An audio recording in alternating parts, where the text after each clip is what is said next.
Muito bem, pessoal. Vamos dar continuidade aí à resolução das questões, né? Agora a questão 2, ainda sobre distribuição de cargas para o cálculo do potencial.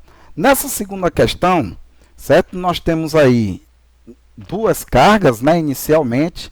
Inclusive há um errinho aí no enunciado da questão. Essa carga Q1, de acordo com o enunciado aí, vocês podem verificar, ela é positiva. Só que está aparecendo na figura aí negativo. Então, façam essa correção.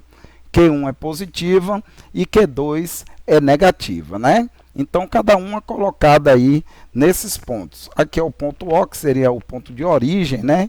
Ponto zero. E aí nós temos essa distância da carga Q1 até esse ponto B, que vale 10 centímetros, né? Que é nada mais, nada menos do que o raio da circunferência, né? E nós temos essa distância da carga Q1, também a carga Q2, que também é o raio, né? Essa distância é o próprio raio, essa distância é o próprio raio. Então, existe aí já uma simetria das posições da carga 1 em relação às extremidades, que é justamente a circunferência. Pois bem, aí o que é que o problema pergunta na letra A? Qual é o potencial resultante nesse ponto B, na carga B não, no ponto B, gerado pelas cargas Q1 e Q2. Então, a mesma coisa nós vamos fazer como na primeira questão. Lembrando que a gente tem que levar em consideração o sinal da carga, porque o potencial pode ser positivo ou pode ser negativo. A carga Q1, 1 vezes 10 elevado a menos 8 coulomb, e a carga Q2, menos 2 vezes 10 a menos 8 coulomb, conforme ali a correção que nós fizemos.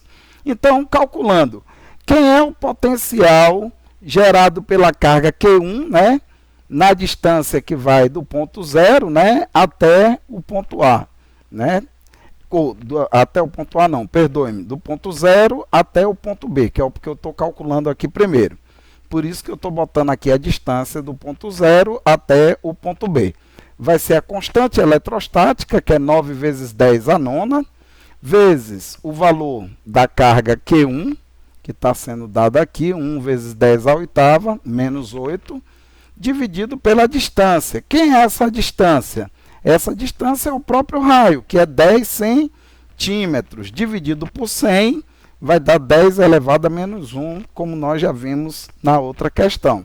Então, efetuando essa operação aqui, a gente vai ter 9 menos 8, vai dar 1. 1 menos 1 vai dar o quê? 10 elevado ao quadrado, né? Repete a base e subtrai os expoentes. 1 menos 1 vai dar igual a 2. 10 ao quadrado é 100, 100 vezes 9 dá 900 volts. Então, esse é o potencial gerado pela carga Q1 no ponto B.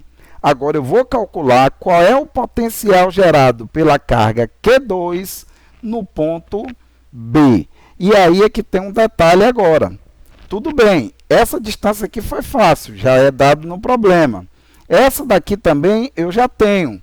Só que a distância da carga Q2 até o ponto B é exatamente essa distância aqui, ó. Ou seja, transferindo aqui para essa figurinha, ó, eu tenho aqui do ponto 0 até B, do ponto 0 até A, e de A até B é nada mais, nada menos do que a hipotenusa desse nosso triângulo retângulo aqui, ó. Do nosso triângulo retângulo. Então, isso fica fácil também. Por isso que eu estou chamando aqui de distância de A até B, né? Que seria o que eu estou chamando aqui de potencial 2, né? Mas eu vou até modificar aqui, que eu vou dizer que é o potencial que vai de A até B, e aqui é a distância que vai de A até B. Pois bem, então, quem é que vai ser isso aqui? O quadrado da hipotenusa é igual à soma dos quadrados de cada cateto. Como esses catetos aqui são iguais, né? R ao quadrado mais R ao quadrado é igual a 2 vezes R ao quadrado. Mas quem é R? R é 10 elevado a menos 1. 10 elevado a menos 1 elevado ao quadrado, repete a base e multiplica os expoentes. Então, menos 1 vezes 2 vai dar o quê? Menos 2. Então, d de AB ao quadrado é esse valor aqui. Logo, d de A a B vai ser a raiz quadrada de tudo isso aqui. Então, essa é a distância da minha carga Q2 até o ponto B. Pronto, calculei quem é a distância aí. Agora eu vou para o potencial, de A até B. Vai ser a constante eletrostática, né? Vezes o valor da carga Q2, que é menos 2 vezes 10 a menos 8. Então, substituindo aqui, dividido pela distância de A a B, que foi exatamente a distância que nós achamos aqui. Então, logo, lá em cima vai ficar 9 vezes menos 2, vai dar menos 18. 10 a nona vezes 10 a menos 8 vai dar 10, né? 9 menos 8 dá 1, dividido pela distância. Ó, como eu tenho aqui 10 a menos 2, esse menos 2 é um múltiplo de quem? Do meu índice aqui. Então, eu posso simplificar, né? Eu posso cancelar, ou utilizem a linguagem que seja mais habitual para vocês. Então, vai ficar menos 2 dividido por 2, vai dar o quê? Menos 1, e aí eu tiro do radical. Então, vai ficar raiz quadrada de 2, que não é uma raiz exata, né? Eu deixo na raiz, vezes 10 elevado a menos 1, que foi que eu tirei da raiz o 10 elevado a menos 2. Raiz quadrada de 10 elevado a menos 2 é igual a 10 elevado a menos 1. Então, nós vamos ter aqui menos 18. Ó, 10 dividido por 10 elevado a menos 1, repete a base, subtrai os expoentes. 1 menos menos 1 é 1 mais 1, que é igual a quanto? A 2. Só sobrou quem lá embaixo? Raiz quadrada de 2. Aí vem aquela velha historinha, né? Do tal do fator racionalizante. Ah, então vou fazer o quê? Vou multiplicar tanto o numerador quanto o denominador pela raiz quadrada de 2. É claro que se eu quisesse escrever dessa maneira aqui, estaria correto. Só que a gente está tentando chegar da maneira como vocês viram lá as alternativas à resposta, né? Então, o que que acontece? Raiz quadrada de 2 vezes a raiz quadrada de 2 é a raiz quadrada de 4, que é igual a quanto? A 2. Então, ficou 2 aqui. Raiz de 2 eu não tenho. Então, menos 1.800 dividido por 2 vai dar o quê? Menos 900, a raiz quadrada de 2.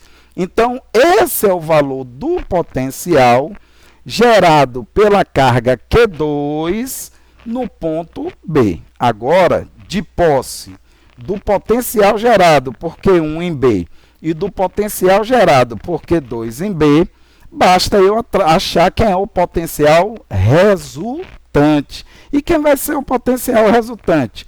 A soma algébrica dos diversos potenciais. Como eu tenho aí dois potenciais, então vai ser o potencial gerado pela carga Q1 mais o potencial gerado pela carga Q2. Mais vezes menos vai dar menos. Aí aqui, né, só, né, uma fatoração simples, coloco 900 em evidência, 900 dividido por 900 vai dar 1, menos 900 raiz de 2 dividido por 900 vai dar raiz quadrada de 2. E aí nós vamos ter, certo, como potencial elétrico resultante da carga Q1 e da carga Q2 no ponto B, 900 que multiplica 1 menos raiz de 2 volt. Isso aí foi o que nós fizemos na letra B em parte, né? Porque também ele coloca uma situação que é a seguinte. Eu ponho uma carga agora aqui no ponto B e essa carga ela sofre um deslocamento até o ponto D. E aí pergunta-se, se a carga sofreu um deslocamento, qual é o trabalho realizado pela força que provocou esse deslocamento? Né? Lembrar que o trabalho é sempre realizado por uma força. Então, mais uma vez, e aí nós precisamos recordar, né, a expressão que define o trabalho, eu vou aproveitar esse espaçozinho aqui em cima, a gente sabe que o trabalho é igual a quem? A carga, que multiplica o potencial de partida menos o potencial de chegada. No caso aqui seria o potencial no ponto B menos o potencial no ponto D. Seria isso aí. Só que tem um detalhe. O potencial no ponto B, gerado pela carga Q1 e pela carga Q2, nós já sabemos que é isso aqui. É esse valor. Só que se a gente for observar pela figura, há uma assimetria entre esse hemisfério aqui e o hemisfério superior. Então, isso quer dizer que o potencial que eu vou calcular cá em cima e D, gerado pelas cargas Q1 e pela carga Q2, tem que ser o mesmo que o gerado no ponto B. Se o potencial K em D é igual ao potencial em B por simetria, já que essa distância é igual a de K, já que essa distância é igual a de K, logo, quando eu fizer um menos o outro, isso aqui vai dar o quê? Zero. Zero vezes qualquer coisa vai dar zero, ou seja, não haverá realização de trabalho, certo? Então, o trabalho ele vai ser nulo, como está sendo colocado aí já na resolução escrita. Valeu? Então, é muito importante vocês também darem uma estudada nessa questão. Quando é que uma força ela realiza trabalho? Certo? Porque a gente já sabe, ó, quando a força provoca o deslocamento de um determinado corpo, ela realiza trabalho. Mas existem determinadas condições, e aí sim é importante vocês darem uma olhadinha lá nas propriedades, né? Tanto do potencial quanto do trabalho realizado por uma força. Por que que isso acontece? É claro que no nosso caso aqui é uma pura e simples questão de simetria, né? Então eu tenho praticamente ali um equilíbrio, ok? A gente se encontra na próxima questão. Valeu!